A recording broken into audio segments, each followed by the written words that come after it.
FM94, The Dark. It is that time again. It's time to get to know a band we play here on The Dark. And on the phone tonight, I am talking with the lead singer of the band As Strange as Angels, that being Norman Matthews. And Norman, first of all, thanks so much for joining me on The Dark. And this is awesome because just a couple weeks ago, your latest song, Mirror, Mirror, actually won the Rock in the Dark New Music Poll. And now today, I find out that you've been added on top ads on Billboard's chart, top ads on the Foundation's chart.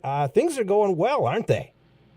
Things are going absolutely amazing, man. I mean, I had real tempered expectations coming out the gate just because I also had gone through some really rough stuff in my personal life. So for a couple of years, for me, it was kind of like my self-awareness was on high, my self-esteem was on low. So I was like, yeah, probably 2 people will be interested in this, and then that'll be it. So to come out the gate swinging, man, not even a week into the game, is just, I am absolutely, like, floored, dude. Like, I've never had chills or butterflies, and this is amazing. Yeah, and I know last night was exciting for you because you were playing in New York, weren't you? Yeah, man, I did an acoustic show. I was backed up with my buddy Andy Blacksugar, who's played for Peter Murphy and KMFDM. And my boy Tommy London from Sirius XM had invited me out to do the show, and I'm like, well, you can't say no to that, man. So we got out there, rocked that, had some, dude, one of my favorite bands ever is Guns N' Roses, and Frank, their drummer, was at the show, and it was off the hook, man. I mean, to see things just taking off the way that they are, it's like absolutely incredible. Like, I'm still kind of not really sure how to put the proper sentences together to say thank you. Well, I tell you what, it'll come eventually down the road, I'm sure, but I'm sure it's just a whirlwind right now. But you're used to this kind of thing because obviously you were with the band Murder FM in the past, and that band kind of took a break, I guess, a little bit. Or I guess how did this As Strange as Angels all come about, I guess? Give us the history of it. Yeah, man, and I think we've got some history with Murder FM on your station too, which is on the Dark now, which is extra awesome. But we had been on a trajectory independently, man. We worked it really, really hard, and we had gotten to a point. It took us years, to get there. I mean, just the incessant, independent touring. We had been on some really cool festivals, opening for Korn and Rob Zombie, and it was awesome, man. We got a deal, but at the time that we got the deal, we had already kind of reached a point where a lot of us were just, we went into it as kids. I don't think any of us had a car payment in between us. And we came out a few years later as adults and adult lives and things to worry about, like mortgages and refrigerators leaking and all kinds of stuff. And so I had some stuff that I was going through in my personal life. I had a challenging divorce, if you will, to say the least. Not saying anything bad. I always got to preface that. Just it was something in my life that I didn't foresee happening, and we had a little boy. He's absolutely beautiful, my little boy Dexter. But out of that, it was like my number one thing that I wanted to focus on was being a dad. So I just kind of stepped away from music for a little bit. I didn't think that anyone would even really notice and or care. I was really down in the dumps, man. I was ready to give up on myself. But my drummer, Michelle, she's a really dear friend of mine, and she had been pushing me, and she's like, dude, you got the spark, you got the thing, man, you got to keep at it. All of this is just basically leading into the next step, which is going to be your next chapter in the story, And so, As Strange as Angels, I was really trying to motivate myself, and I sat back and I thought for a minute, I'm like, man, there's got to be, all kinds of people that feel the exact same way that I do, that have gone through difficult situations, whatever they may be in their life, and by no means in a lot of ways in comparison is anything I went through any worse than anyone else's. Just for the first time, I really learned from what was happening in my life and how to kind of channel that and turn it into something positive. So something that was really negative actually became a very positive thing in my life, and that it empowered me to want to get back out there and do it. My little boy, he's 5 years old now, and he plays drums with me, and he goes to the studio with me. And I'm like, you know what? I really need to get back, on the horse and do this because I want to leave something behind for him, and I want to share these moments too. I want him to remember, dude, I was 5 years old. I would go to shows with my dad, and he'd take me to the studio, and I think I sung half the record with him sleeping on the floor next to me in the studio. It was like, That's awesome. it's just what he wanted to do. So, it took time, man, and I was really picky about the songs, and I didn't want to be the guy that just because I could do it, that I wanted to put something out there, just because technology is on our side and anyone can release anything. Right. I didn't want to just do it. To me, there's a responsibility as an artist that you should kind of like, man, if you're going to put something in the marketplace, like really put your all into it, because I think there's so many people that can take advantage of that. So I really worked my butt off, man, to like just evolve physically, mentally, emotionally. I mean, I think I shed like 25 pounds, like grew hair out, like I changed the way I sang songs. I mean, literally, I was like, if I'm going to do this, I literally want to be as much of another person as I possibly can be, and that's where, Mirror Mirror came into play, and like, just looking back on things and reflecting on things, and, just trying to create, that little victory for all of us that have been beaten down by life. Right. Absolutely. So Mirror Mirror is an anthem for that. That's cool. That's cool. And if you just joined us, we're talking with the lead singer of the band As Strange as Angels, that being Norman Matthew. And, Norman, you mentioned, obviously, you had the struggles in that. And I'm kind of curious, did you do a lot of writing prior to As Strange as Angels, or did you now start picking up the writing? And if you just started picking up the writing, obviously, having life experiences like you did it make it that easy to just come out with these songs?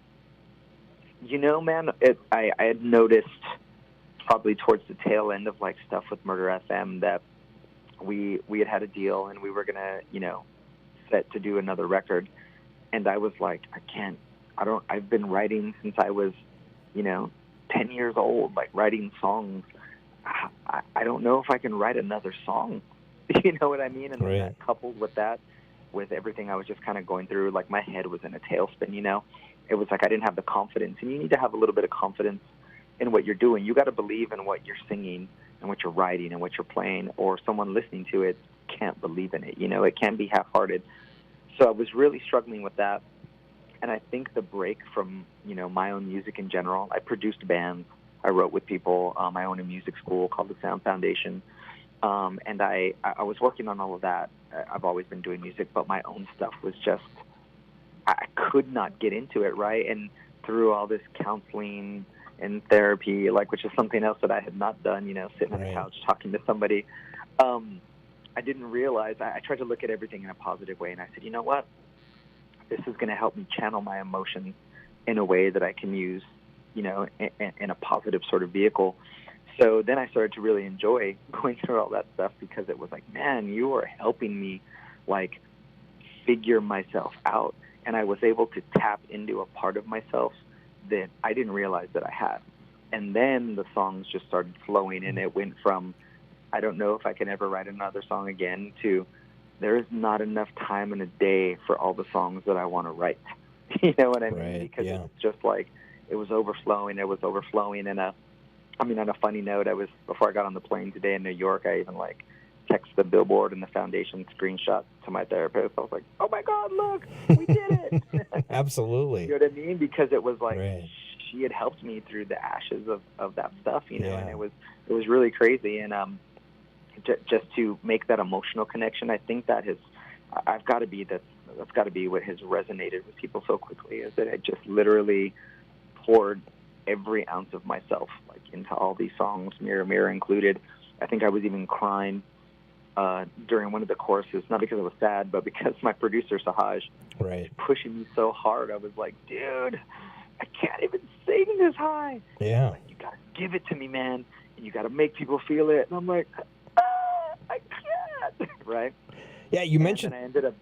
And you mentioned Sahaj, too. He obviously... Didn't he front the band Raw? Am I correct on that?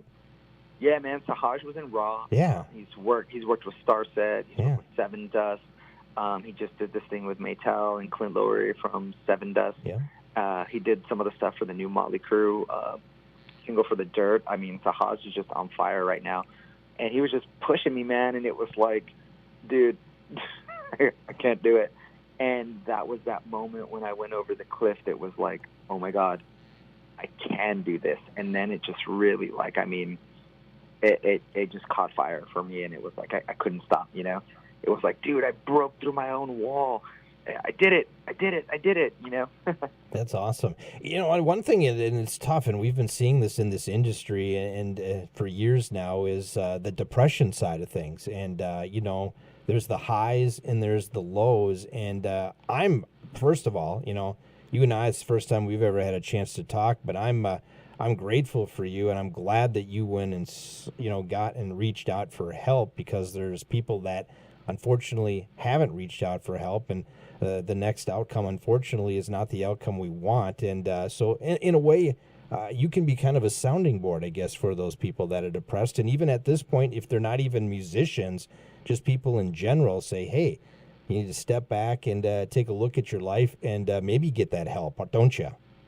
Absolutely. No, and that's exactly why I said I was sitting on the couch, like, you know, and just snuggling with my little boy, watching, like, you know, right, Rescue Bots or something on TV, Paw Patrol, and I'm like, dude, my life is beautiful because of him, and in a lot of ways, like, he saved my life, man. Like, I gripped to the edge, and I hung on because of him, and it was at those moments that I was like, man, I'm not over that cliff, and I've got to do something to really, like, be a voice for the voiceless in a lot of ways, you know, like whatever, like I felt like everything that had happened in my life to that point had to happen because it had to make an impact on me so that I could make an impact on people, you know, and it was just like, then it became like my mission.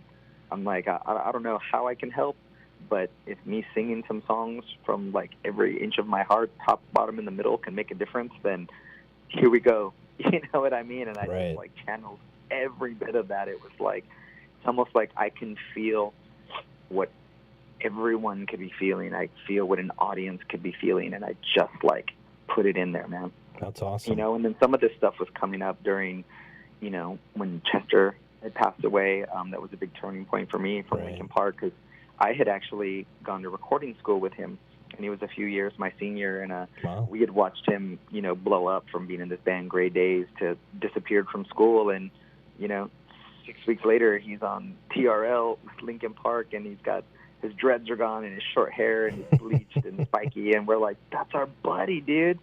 But to see that happen firsthand, and then to see how it started and to see how it ended, that was also like, you know, there was a piece of that I took from him that I'm like, dude, I'm going to sing my balls off like in these songs, you know. That's awesome. We're talking with Norman Matthew, of course, of As Strange as Angels. I got to ask you the name, obviously, since it's kind of a new project that you got going on. How did you come up with the name? What's the history or what's the story behind this name? It was crazy, man. I'm actually a huge Cure fan. And it's one of the lyrics in the song, Just Like Heaven, you know, woo, strange as angel. But I didn't think about it at the time. I had always had this idea in my head. I was like, I would tell my close friends, you know, like, dude, I want to do a side project while they call it Strange as Angels, Strange as Angels. I don't know why, this just resonates with me.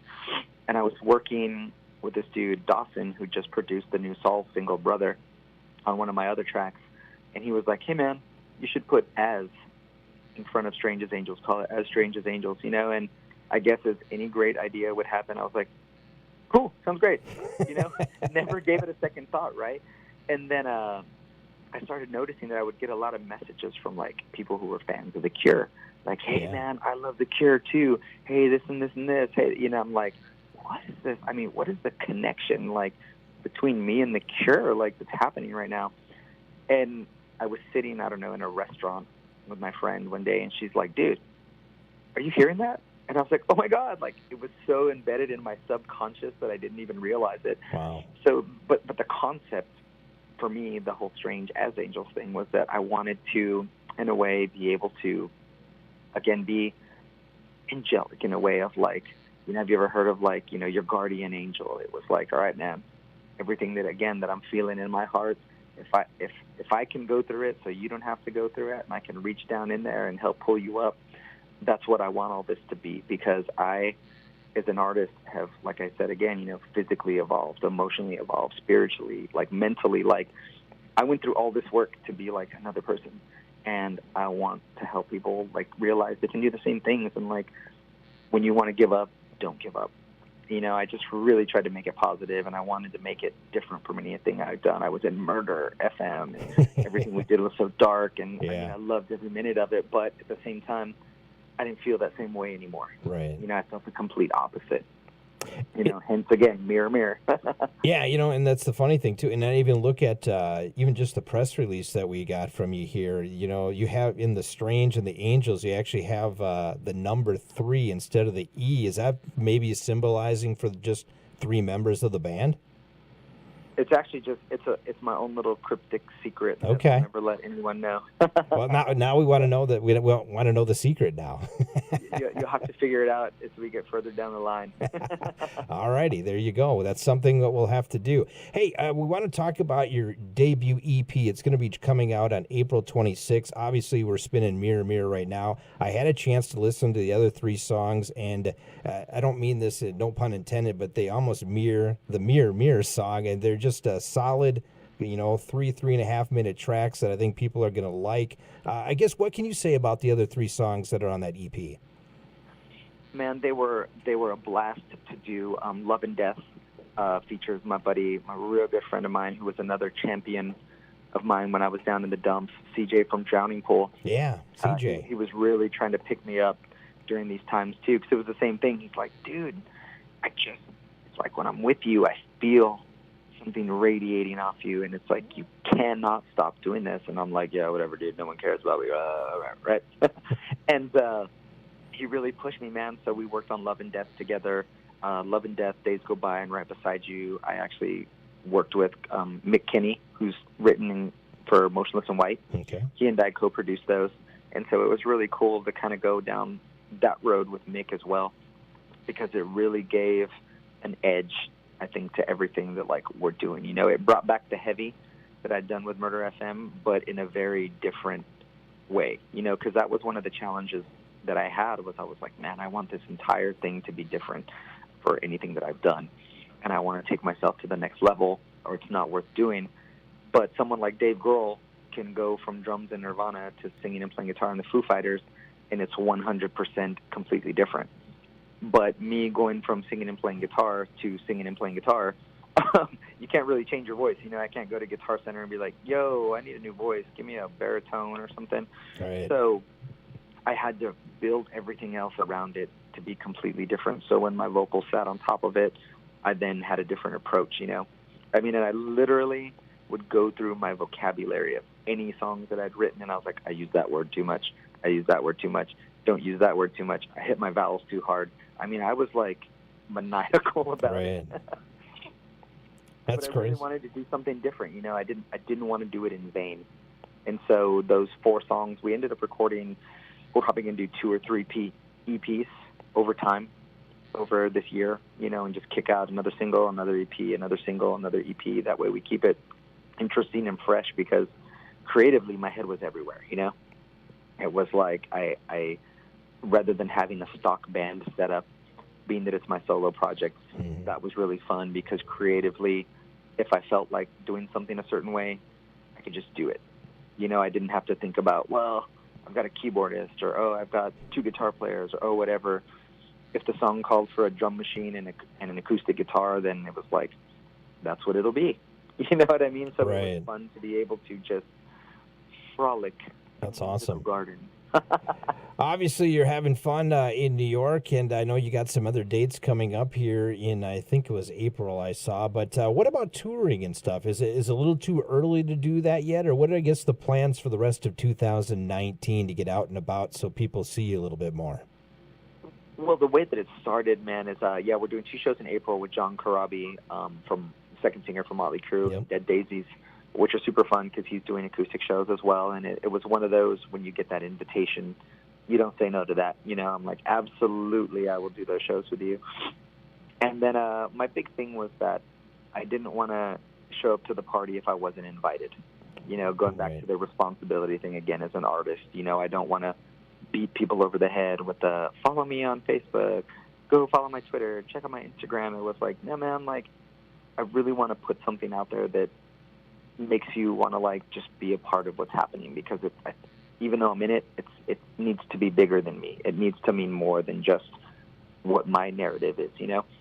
And so I was like, well, talk to my manager, and I'm like, let's look at the response. Let's see if there's people out there that want to see the band live. And it's become ridiculously clear in a matter of a week that there's a lot of people that want to see it. So, yeah, we're definitely going to hit the road now.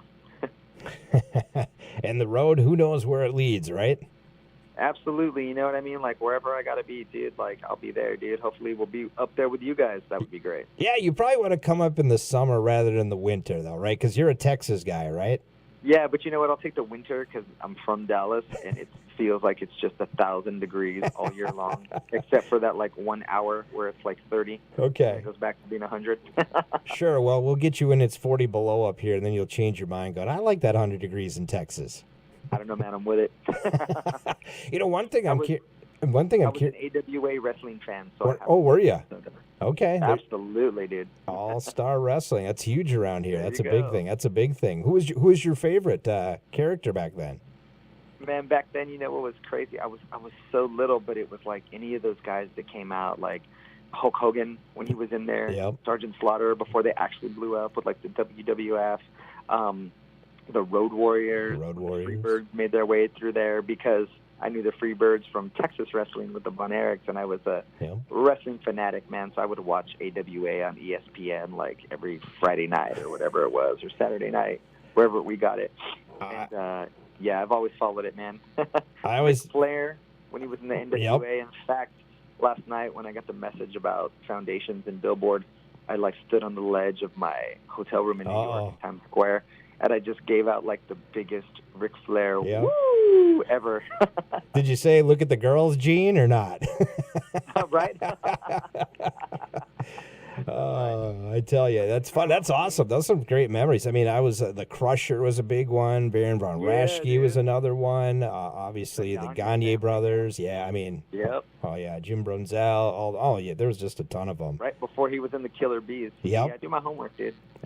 Absolutely. So that's awesome. That's awesome. Well, you know what? I tell you what, it's great to hear your voice back on the radio once again. I know people missed you. I know that. You know, it sounds weird, but I think, to be honest with you, I think the rock industry, even though it gets a bum rap a lot of times by, you know, the pop, even the country, I think we're like an actual true family. So, you know, when you're missing something for so long, people are concerned about what's going on. That, you know, when you get the pop music, the country, it's kind of a flashy, all right, you're the next thing, and then you kind of move on. That doesn't happen in the rock world, does it? No, man, that's one of the most comforting things about, you know, this genre, you know, rock and metal in general, is that it's, you would think that it would be the meanest place, you know, or the scariest place, but it's actually the most embracing arms and the most loyal ever. I mean, and it's absolutely true. Murder FM, we worked hard, man, and in our own little world, you know, I feel like we mattered, but I didn't realize how much, you know, even just me as an individual, like, mattered. And it's crazy to see messages from people, and it's like I can't keep up at the moment because it's just like, whoa, like, this is all happening so fast. It's crazy. And it's one of the most loyal audiences, one of the most, to me, beautiful audiences, because they connect and they invest. And that's why I felt a responsibility with my own music to, like, yo, man, I gotta represent, and I can't just go out there and be like, yo, I want to record some songs and throw my stuff out there and, like, get people to like it. It was like, man, this really has to mean something, or I don't need to be doing it, out of respect for the genre and out of respect for the family, you know? Absolutely. Hey, if more people want information about As Strange as Angels, how can they get a hold of that info? You know, we're everywhere now. You can go to strangeasangels.com, and that'll give you all the social stuff. But we're on Facebook, we're on Instagram, we're on Twitter. And I'm actually trying to make a real good go with the social media stuff. Someone had told me that social media is like dating. And I was like, well, I'm screwed because I'm terrible at both. So I was like, here goes nothing. That's awesome. I love that. I love that. With all great ideas. Yeah, sure. That's great. That is great. Hey, Norman, a lot of fun talking with you. I wish you the best of luck, and we're going to play your latest song, Mirror, Mirror, right now, okay? Awesome, man. And honestly, man, on the real right here, on the record, on the radio, thank you, man, because out the gate, you guys, and you in particular, were one of the first believers of this project hitting the airwaves. I cannot thank you enough. And you can I thank truly all the appreciate you, man. absolutely, and thank all the listeners too that voted for you too. Good luck It was with wild. you. We'll chat soon, okay? Awesome. Thank you, JC. Once again, that is Norman Matthews with the band As Strange as Angels. Their latest song is called Mirror Mirror. You're hearing it right now. It's on the Dark. It's on FM 94.